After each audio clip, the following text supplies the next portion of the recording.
신학이란 무엇인가? 알리스터 맥그레스 6장 신학의 자료. 종교 경험. 경험은 애매한 용어다. 이 말의 기원은 비교적 잘 알려져 있다. 삶의 여정에서 일어나는 일로 해석할 수 있는 라틴어 익스펜리엔치아에서 왔다. 이렇게 넓은 의미에서 볼 때 경험은 직접적인 삶의 체험을 통해 얻고 축적된 지식의 덩어리를 뜻한다. 경험이 있는 교사라든가 경험이 많은 의사라는 말이 있는데 그 의미는 그들이 실제적인 적용을 통해 기술을 배워왔다는 뜻이다. 그런데 이 말은 나중에 새로운 의미가 더해졌으며 여기서는 주로 이런 의미에 관심을 기울인다. 이 말은 개인의 내적 삶, 곧 개인들이 자신의 주관적 감정과 정서를 인식하게 되는 삶을 가리키는 것이 되었다. 경험은 일상생활로 이루어진 외적 세계와 대립되는 내적이고 주관적인 경험 세계와 관계가 있다. 종교 경험의 중요성을 강조한 것이 초기 감리교의 특색이었으며 웨슬리의 4대 원리라는 용어는 보통 성서, 전통, 이성, 경험을 묶어 가리키는 말로 사용된다. 이 네 가지 요소 중에 앞에 세 가지를 통해 웨슬리가 주장하는 것은 성경 해석은 비판 이성의 학문들을 이용함으로써 어리석은 것이 되지 않도록 해야 하며 다른 시대의 집단적인 기독교 지혜와 사도시대로부터 우리 시대까지 이어지는 여러 문화의 조명을 받아야 한다는 것이다. 웨슬리가 가장 강조하는 것은 성서의 메시지를 생생한 믿음으로 받아들여서 하나님의 임재를 체험해야 한다는 것이다. 이런 웨슬리의 특유의 강조점을 보여주는 것이 4대 원리의 네 번째 요소인데 이것은 또한 경건주의 특징을 잘 보여주는 면모이기도 하다. 경험의 중요성을 강조한 사람이 웨슬리만은 아니다. 하버드 대학교의 심리학자인 윌리엄 제임스는 저명한 저술가 종교적 경험의 다양성에서 종교 일반 그리고 구체적으로 기독교에서 주관적 요소들이 중요한 역할을 한다는 점을 강조하였다. 제임스는 폭넓은 저술과 개인적인 증언을 근거로 종교 경험 자체에 실험하면서 그러한 경험들이 지니는 표면적 의미를 밝혀냈다. 제임스는 그러한 종교 경험의 특징을 다음과 같은 네 가지로 규명하였다. 1. 엄표 불가능성. 경험은 표현하는 것이 불가능하다. 말로는 경험을 제대로 묘사할 수 없다. 경험의 특성은 직접 경험해야 하는 것이다.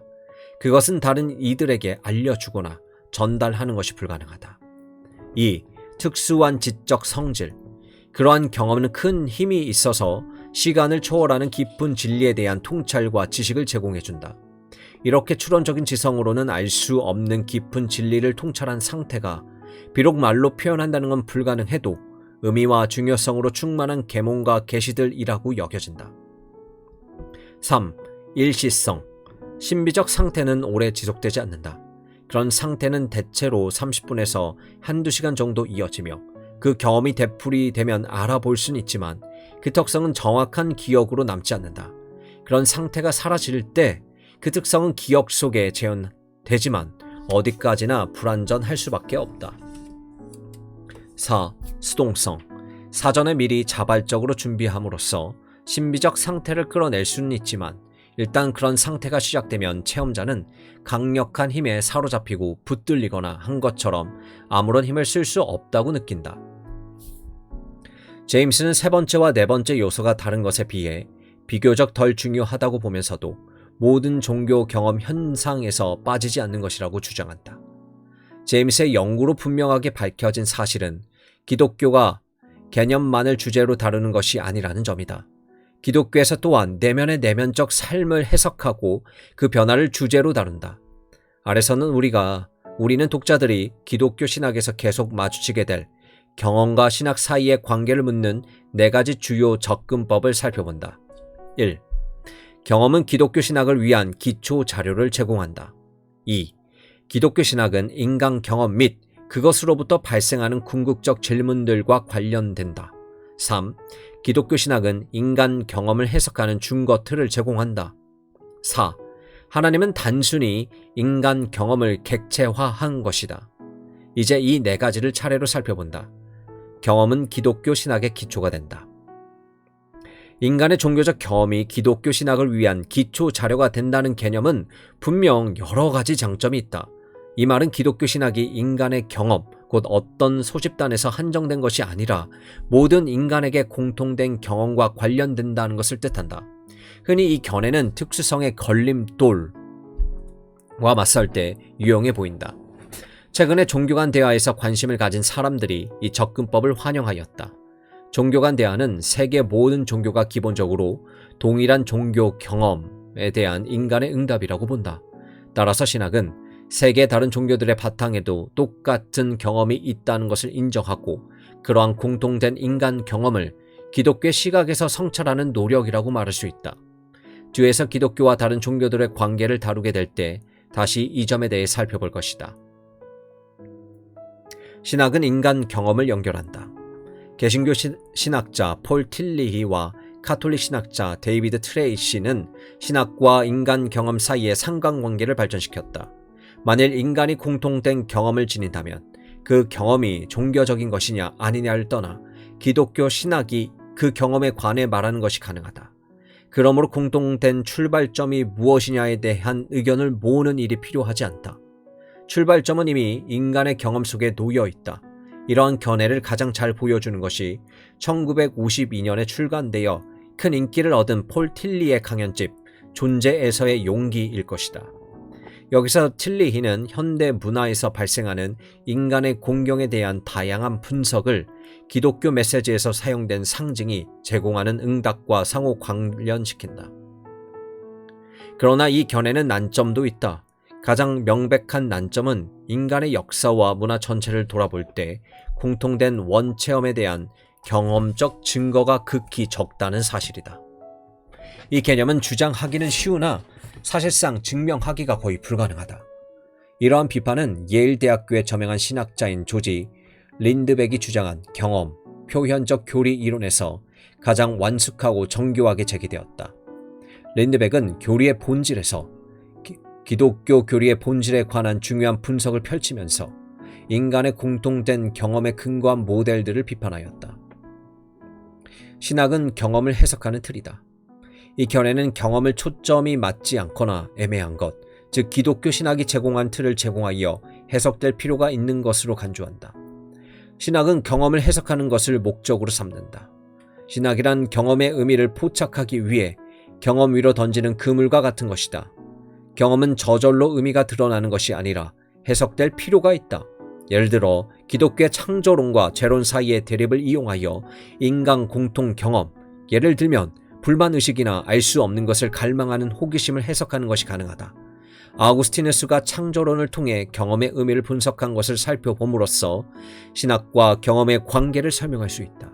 아우구스티누스에 의하면 우리가 느끼는 불만의 감정은 기독교의 창조론, 곧 우리가 하나님의 형상으로 지음받았다는 이론의 필연적인 결과다. 인간의 본성 안에서 하나님과 관계를 맺을 수 있는 능력이 내재되어 있다. 하지만 인간 본성의 타락으로 말미암아 이 잠재된 능력이 파괴되었다. 그래서 이제는 자연스럽게 다른 것들로 이러한 욕구를 채우려고 애쓰게 되었다. 그 결과 피조물이 하나님을 대신하게 되었다. 하지만 그것들은 만족을 주지 못한다. 그래서 인간은 갈망의 감정, 곧 무언가 알 수 없는 것을 갈망하는 마음을 지니게 되었다. 이러한 현상은 인류 문명이 시작된 이래로 존재해 왔음을 알 수 있다. 플라톤의 대화편 고르기아스에서 인간을 물이 새는 단지에 비유한다. 도대체 인간이란 만족할 줄 모른다. 이런 감정을 가장 멋지게 표현하고 신학적으로 가장 뛰어나게 해석한 말을 다음과 같은 아우구스티누스의 고백에서 볼 수 있다. 주님께서는 당신을 위해 우리를 지으셨기에 주님께 돌아가 당신 안에서 쉼을 얻기까지는 참된 안식을 누릴 수 없습니다. 이와 동일한 주제가 아우구스티누스의 여러 저술에서, 특히 그의 자서전인 고백론에서 반복된다. 인간은 그의 현 존재 속에서 불완전할 수밖에 없는 운명을 타고났다. 인간의 희망과 뿌리 깊은 갈망은 그저 희망과 갈망으로 지속될 뿐이다. 아구스티누스는 창조와 구속이란 주제를 하나로 엮어서 갈망이라는 인간 경험을 해석한다. 인간은 하나님의 형상으로 창조된 까닭에 자기가 구하는 것이 무엇인지도 모른 채 하나님과 관계 맺기를 갈망한다. 하지만 인간은 죄로 말미암아 혼자 힘으로는 그 갈망을 채울 수 없다. 이렇게 해서 현실적인 좌절감과 불만이 생겨난다. 그리고 이러한 불만은 인간의 공통된 경험을 이룬다. 아우구스티누스는 이러한 감정을 가리켜 이루 말할 수 없는 탄식으로 점철된 인생의 방랑길에서 예루살렘을 기억해내고 온 마음이 그곳을 향해 뛰어오른다. 그곳은 나의 고향 예루살렘이요 나의 어머니 예루살렘이다 라는 말로 표현했다. 아우구스티누스의 이런 견해는 20세기 옥스퍼드 대학교의 문학평론가인 신학자인 C.S. 루이스에게도 발견된다. 아우구스티누스처럼 루이스도 시공간을 넘어선 차원을 지향하는 인간의 깊은 감정을 알았다. 인간의 내면에는 깊고 강렬한 갈망의 감정이 있는데 이 세상에 속한 물건이나 경험으로는 결코 그 갈망을 채울 수 없다고 루이스는 주장했다. 루이스는 이 감정을 기쁨이라고 이름줬고 기쁨은 그것의 원천이자 목표가 되는 하나님을 가리킨다고 하였다. 루이스에 의하면 기쁨이란 다른 어떤 만족과도 비교할 수 없을 만큼 좋은, 채워지지 않는 갈망이며 그것을 맛본 사람이라면 누구나 다시 원하게 된다. 루이스는 1941년 6월 8일 옥스퍼드 대학교에서 행한 영광의 무게라는 제목의 설교에서 이 문제를 좀 더 깊이 다루었다. 루이스는 어떤 자연적 행복으로도 채울 수 없는 열망, 원하는 것이 무엇인지 또 그것이 있는 곳이 어느 쪽인지 알 수 없어 헤매기만 할 뿐인 열망에 관해 말했다. 간절히 원하던 것이 성취될 때 열망은 다시 채워지지 않는 상태로 되돌아간다는 점에서 볼 때 인간의 열망은 자기 기만적인 특성을 지닌다. 루이스의 기본 논점은 온전히 아우구스티누스에게 빌려온 것이다. 즉 피조물은 창조자를 향한 갈망의 감정을 불러일으키며 피조물로는 그 갈망을 채울 수 없다는 것이다. 이런 방식으로 아우구스티누스의 고유한 틀인 인간의 공통된 경험에 적용되어 신학적으로 타당한 해석을 이끌어낸다. 신은 인간 경험의 잘못된 해석이다. 앞에서 살펴보았듯이 많은 신학자들은 경험 중심의 신학이 계몽적 합리주의가 처한 공경이나 기독교 계시의 특수성에 따르는 난점에서 벗어날 길을 제시했다고 여겼다. 슐라이 어마어는 인간 경험을 기독교 신학의 출발점으로 삼은 대표적인 신학자다. 특히 슐라이 어마어는 절대 의존의 감정이 신학에서 중요하다는 데 유의하였다. 이러한 감정의 본질과 뿌리를 탐구함으로써 이 감정의 뿌리가 하나님에게 있다는 사실을 밝혀낼 수 있었다. 그러나 독일의 무신론 철학자인 루트비히 포이어어바흐는 그런 접근법에 잠재적인 문제가 있다고 주장하였다. 경험은 하나님께로 인도하지 못하며 하나님은 단순히 인간 경험의 부적절한 객체화일 뿐이다. 포이어바흐는 그의 저명한 젖을 기독교의 본질, 초판 서문에서 종교의 초자연적인 신비들은 아주 단순한 자연적 진리들에 근거한 것이다 라고 말했다. 그의 주장에 의하면 인간은 자신의 열망과 필요와 두려움 등의 개념을 이상화하여 그것을 구현하는 존재로 신들을 창조했다. 인간의 감정은 하나님과 아무런 관계가 없다. 그것은 순전히 인간에게서 비롯된 것이며 인간의 과도한 상상력이 잘못 이해한 것이다. 만일 감정이 종교의 본질적인 수단이나 장치라면 하나님의 본성은 감정의 본질을 표현한 것에 지나지 않는다. 소위 하나님 경험은 자아도취와 자기 만족에 빠진 감정일 뿐이다. 우리는 하나님을 경험한다고 생각하지만 사실 자기 자신을 경험한다. 포이어바흐의 종교 비판은 비유신론적 종교나 외부에서 오는 신과 인간의 만남을 주장하는 신학과 다룰 때면 그 위세가 상당히 약화된다는 점을 지적할 수 있다. 하지만 인간의 감정이나 심리 상태를 유신론적으로 해석하거나 다듬은 이론에 그의 비판을 적용할 때면 제 기능을 온전히 발휘하게 된다. 사람들이 말해온 것이 정말 하나님이나 그리스도인가? 아니면 우리는 가상의 초월적인 평면 위에다 혹은 우리가 잘 알지도 못하는 먼 과거의 역사적 인물에다 우리의 갈망과 두려움을 투사한 것에 불과한가? 그리스도로는 나사렛 예수의 역사 속에 객관적인 근거를 두어야 한다는 신념은 적어도 부분적으로는 포이어바흐의 종교 비판에서 나온 결실이다. 칼 마르크스는 포이어바흐가 그런 범주적 실수에 대한 근본적인 원인을 설명하지 못했다고 생각했다. 인간이 자신의 감정을 하나님의 존재라는 관점에서 잘못 해석하도록 이끈 원인은 무엇일까? 마르크스의 대답은 사회 경제적 조건이다. 인간의 경험을 하나님의 존재라는 관점에서 해석하게 된 것은 경제적 궁핍의 결과였다는 것이다. 만일 이러한 사회 형편이 바뀌게 된다면 그렇게 잘못된 방식으로 경험을 해석할 이유는 더 이상 존재하지 않게 될 것이다. 따라서 포이어바우는 종교적 감정 자체가 사회적인 산물이라는 사실과 자기가 분석하는 추상적 개인의 특정한 사회 형태에 속한다는 사실을 간파하지 못한다. 철학자들은 다양한 방식으로 세계를 해석해 왔을 뿐이다. 그러나 중요한 일은 세상을 변화시키는 것이다.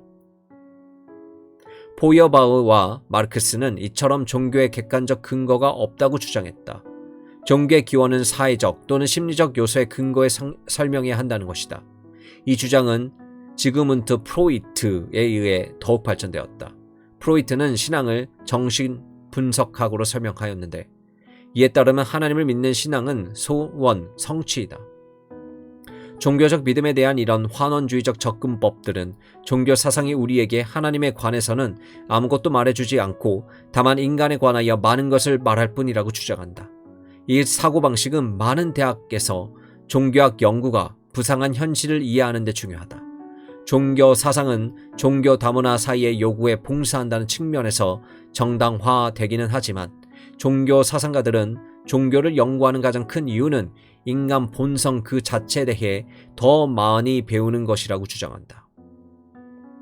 이번 장에서는 기독교 신학에서 사용할 수 있는 자료들에 대해 그리고 그 자료들의 가능성과 한계를 둘러싼 몇 가지 논쟁들에 대해 간략하게 살펴보았다.